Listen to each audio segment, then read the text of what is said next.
नमस्कार. सर्वात मोठी बातमी समोर येते. एका बस चालकाने जेवणाचे कुपन मागितले म्हणून नागपूर ड्रीम एशियाच्या कामगारांनी व मालकांनी अरेरावची भाषा केली व नंतर सर्व संघटनेचे चालक एकत्र येताच माफी मागितली.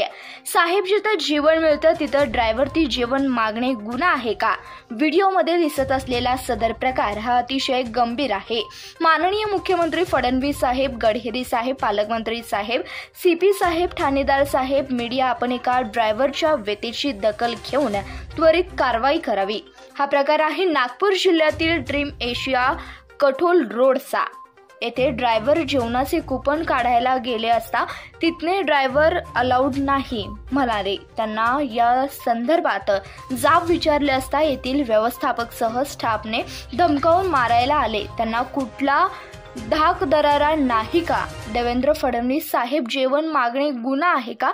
आणि तो गुन्हा असेल तर पोटासाठी तो गुन्हा आम्ही एक ड्रायव्हर म्हणून केला आहे. ड्रायव्हर म्हणजे माणूस नाही का? त्याला पोट नाही का? असा प्रश्न आम्हाला पडत आहे. आपण बघितलं असेल, सुरुवातीपासून हा व्हिडिओ तर एकच दोघे होते जे एकही बोलले नाही आणि आतमध्ये निघून गेले.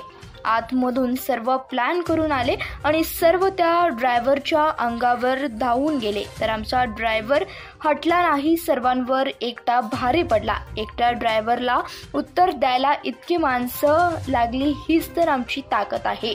व्हिडिओमध्ये संबंधित जे कुणी मुजोरीपणा करून मारायला आले त्यांच्यावर सक्त कडक कारवाई झाली पाहिजे अशी मागणी समोर आली आहे. कारवाई न झाल्यास व परत चालकास कुणी अशी बोलण्याची हिंमत केली तर वाहन चालक, मालक, विविध संघटनेतील सर्व ड्रायव्हर येऊन मुजोरी करणाऱ्याचा कार्यक्रम करणार असं बोललं जात आहे. धन्यवाद.